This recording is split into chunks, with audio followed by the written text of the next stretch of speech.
There are few kids who at the age of 15 could do anything close to what Desiree Turner has done. And let me be clear, I'm not talking about college application stuff here. Desiree Turner trusted two cute boys, and she met them near a dry riverbed. And they returned her trust by shooting her in the back of the head, stealing her stuff, and leaving her for dead, face down in the mud. Apparently, they found Desiree annoying on Snapchat. But they didn't know Desiree. And the rest of us, we're only just learning how amazing Desiree really is. First off, Desiree did not die, but instead she fought for her life for every single one of the 8 hours that it took them to find her in the mud. Secondly, Desiree fought her way back, learning to walk, and more importantly, learning to talk.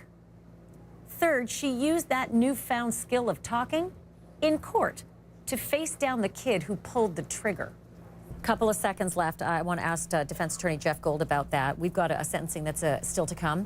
He wasn't the trigger man. The kid who's going to be sentenced wasn't the trigger man, but he kept the memento. Is there any way he could get more time than the trigger man himself? I mean, he could, but it's unlikely. The fact that the trigger man got minimum of 15 years is amazing to me. He's going to get out at possibly when he's 32 years old. You've described what he did before. That line from wanting to do that before to doing it now means when he comes out at 32 as a relatively young man, he may do it again. I'm worried about him. I'm worried most about Desiree. I hope that she can find a life again with her family, but she's got an incredible family. Hold tight, Jeffrey. Thank you. We all want our children to have a better life than we did.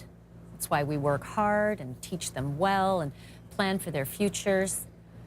But I'm guessing that plan would never include taking a bullet so that Junior can help himself to all your money. The prosecutors say Kyle Navin did just that.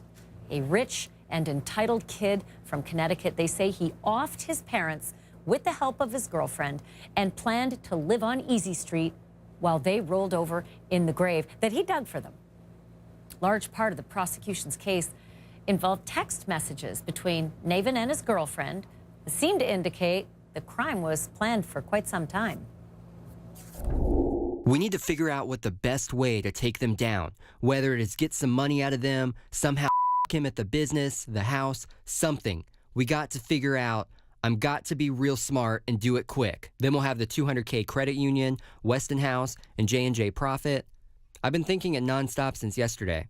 It would solve every single problem and give us a wealthy, amazing life.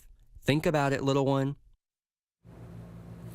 Well, little one, the girlfriend, Jennifer Valiente, took a plea deal in November and got only 8 years behind bars. More on that in a moment.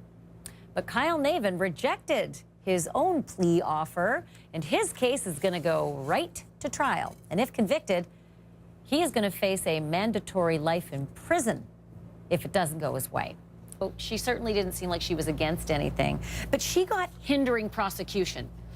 She was apparently caught buying bags and cleaning stuff, but hindering prosecution, nothing more than that. Was that tough? Well, no, she pled straight guilty to hindering prosecution. There was a maximum sentence of 10 years there. She took 8. And then she pled under something called the Alford Doctrine, a doctrine that says, I didn't do it, but I understand a jury might think I did, and got concurrent time on the conspiracy. So there were 2 guilty pleas there, but she didn't get a lot for the conspiracy claim. So Jeff Gold, jump in here if you would. In Connecticut, this is big. They do individual voir dire. It can take a long time to pick a jury, and this is kind of sexy stuff. I said it was like a movie. Can you pick a jury easy enough when you have something like this? Can you pick a jury? Sure, you can pick a jury, but the facts aren't very helpful in this case. I don't really know how in this case they can make a deal with a hinderer to say you're not going to testify. I think the state is afraid that she might testify because they know there's something missing here. And probably she knows a lot more than she's willing to say, but all they could get her on was the hindering. So that's the deal they took. But they probably wanted her. It's such a horrific incident that it's beyond and crazy. She admits to strangling her mom on a 911 call. My mother's dead. and I strangled her. No remorse, no regrets, and a hope she's gone for good. Well, I'm hoping she is. Will she even try to save her mom? I do not want to do anything for my mom. What possibly could have led to this? I needed to borrow the keys to the car, and she refused me. Or was this killing years in the making? She proceeded to tell me how ill I am, how mentally ill I am, and I snapped. She's been telling me that since I was old enough to speak.